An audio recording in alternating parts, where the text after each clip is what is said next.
What's going on, guys? Welcome back to the Z-Man Show. Sony has had a rough month, and it's only the 15th. First, their big new game Concord crashes and burns unlike anything I've ever seen before. But then the day the game actually shuts down, they get a big success with Astro launching on that same day, getting almost completely perfect scores and reviews. And after that happened, somebody in the boardroom must have been like, gee, now that we're back on their good side, I think it's time we reveal the PlayStation Pro.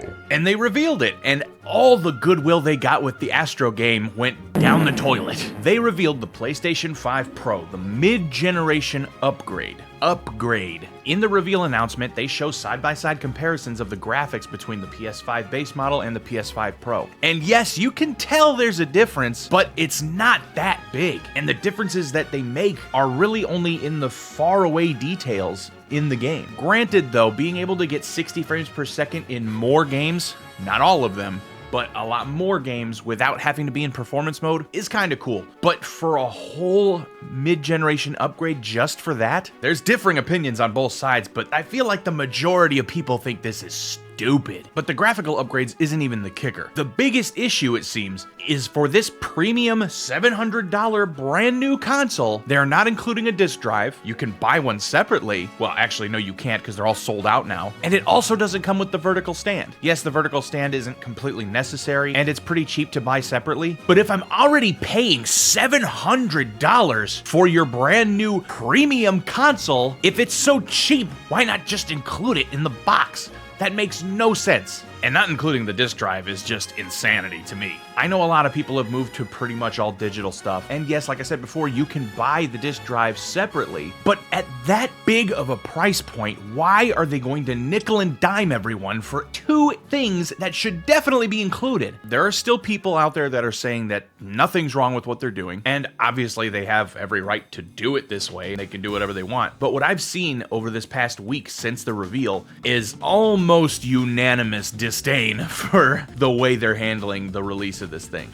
And like I mentioned before, the disc drives are selling out now, before it's even launching. It's honestly like Sony saw the scalpers from the original PS5 launch, saw how much money they were making from selling the PS5 at exorbitant prices, actually getting people to buy them, and thought, hey, our customers are idiots. We can charge them whatever we want. Now, of course, we're gonna get scalpers again. There's no doubt about it. Bots are going to be buying up all of the pre-orders, all of the stock that comes in, and who knows what they're gonna price it at now. But is it gonna be as bad as the original PS5? I'm pretty sure the transistor shortage or whatever it was during COVID is done, so I'd venture to say it's probably not going to be quite as bad. And then there's also the question, how many people are actually going to fork over $700 to buy this thing? I'm guessing most people that already have a PS5 aren't going to upgrade, or if they do, they just trade in their PS5 for store credit or something for the PS5 Pro. I was planning on doing that myself before I saw how little of a difference the thing was going to make and how big the price difference was. And will people that have not bought a PS5 yet opt for the PS5 Pro instead of the base model? I have no clue. I'm not an analyst. I'm just going by what I've seen in the past and just my own personal predictions. I feel like this thing isn't going to sell very much until they lower the price. Whether or not it sells a little bit, I think it's inevitable for them to lower the prices. At least a little. $649, probably going to be a price they're going to drop to pretty soon. So yeah, Sony is in a